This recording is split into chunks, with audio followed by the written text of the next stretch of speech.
Hey everyone, it's Will. In this video, I want to share with you how you can set your child up to succeed as they grow older. And this will be done through one sentence.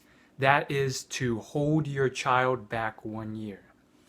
Now, the rest of this video is going to be on tons of explanations and science and statistical analysis to explain this concept. But if you believe me already, there you go. And the results of this are huge and shocking, so you may want to stick around.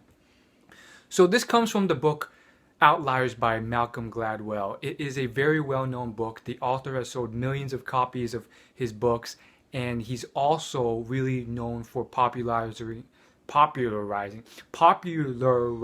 the term the 10,000 hours concept, which it's basically a concept that even the rapper Macklemore has rapped about, where supposedly you need 10,000 hours to become an expert and become one of the best in your skill set and in your field. Now, let me just add that Malcolm Gladwell has said that people have been overusing this and misinterpreting it. He means it as a general ballpark number, not as a definitive number, exactly 10,000 hours. But that's a sideshow. Let's move on to reasons why this works.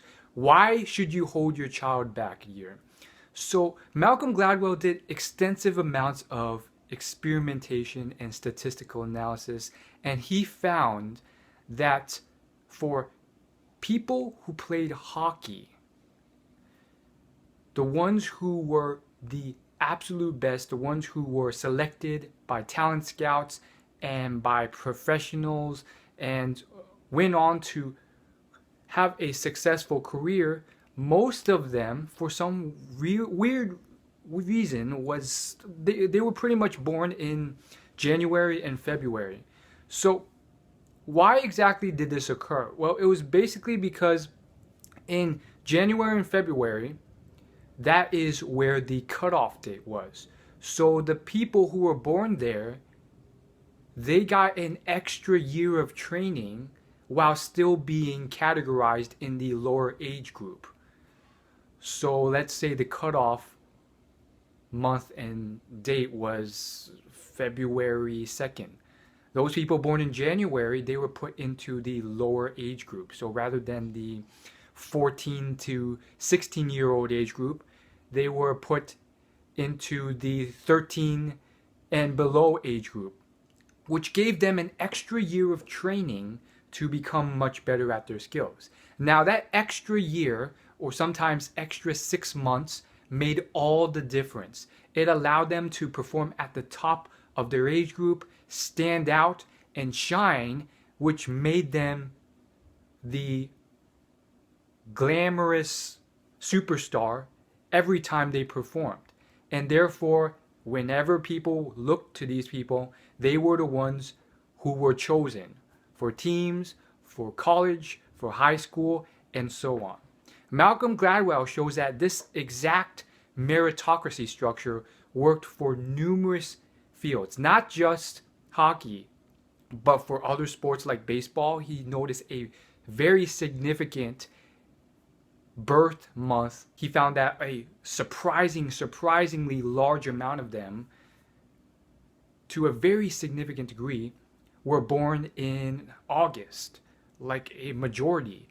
And that was because the cutoff date was around August. And he noticed this for a lot of other fields.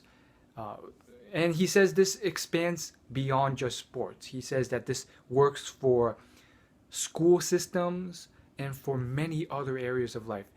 Dance competitions, cheerleading competitions, arts competitions, everything that you can name. And it starts at a very early age and continues on for the rest of life.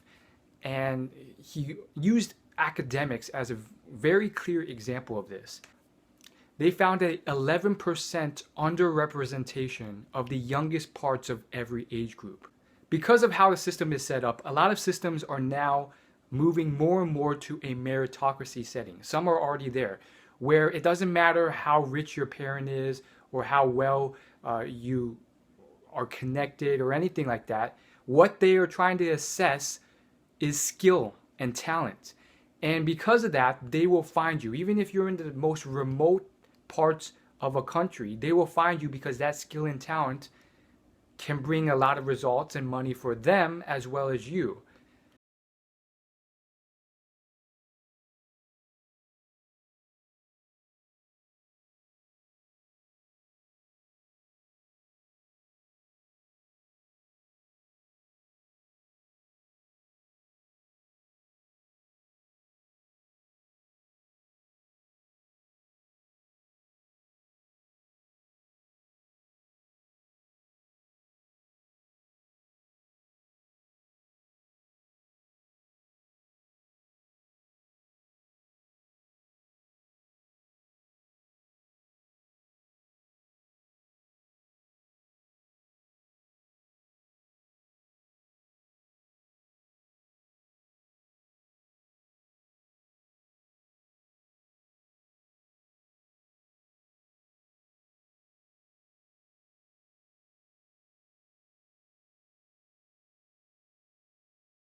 And the book shows that this works for almost every country except Denver, where they don't use age groupings until the age of 10 because of this reason. But how well you do in comparison to every other person in your age group ripples through to the rest of your life. So let's say in kindergarten.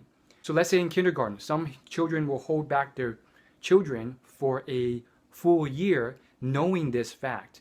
And because of that, they will be tested for cognitive skills, for mathematics skills, and all these things. And each time the schooling system tests these people, they just look at the grade level and the general age range. And because you've now put your child in an age group that gives them 1 year of advantage, they will now test higher and they're more mature on all the cognitive tests and therefore be placed in the more gifted and talented programs, which will ripple through because the next year, the next grade, the next school, from middle school to high school, you will place higher on exams, on tests, and people will see that, which will push you up to greater success in terms of college. Let's say you scored better and you were in more gifted and talented programs in high school. Then when you apply for college, you will probably get into a better college, which means you might get a better job. Now it's time to voice my personal opinions on this. I definitely think there is some truth to this statement, and I definitely will probably implement this on my child. I'll probably hold them back 1 year when I bring them into kindergarten, as have many parents who have read this book. Having said that, though, I do think there are certain things that's maybe worth considering. I think the big point that people miss is that this whole concept is based on this idea of having that extra year or 9 months of an advantage. So if you're really not educating the child, or especially with sports, it works really well because you're training and you get that extra 9 months of practice. But if your child isn't doing that anyways, and that child is just lazy or doesn't work as hard, then that person who's a much harder worker, who may have much less time than you and may not have those 9 months, they may be able to surpass you anyways because maybe they're not as developed and as mature, but they've worked harder and they've been more efficient with their time and they've practiced longer and harder and they've more than made up for that 9 months or a year. This could easily work for any academic activity as well, or any sport or arts activity as well. Let's say you hold your child back and then they start kindergarten at a older age. Well, the issue with that is, well, what if you did nothing with that child but just let them watch TV for those 9 months, well, then you don't really have much of an advantage other than hoping that they've developed more and matured more, which might still work, but it probably wouldn't work as well.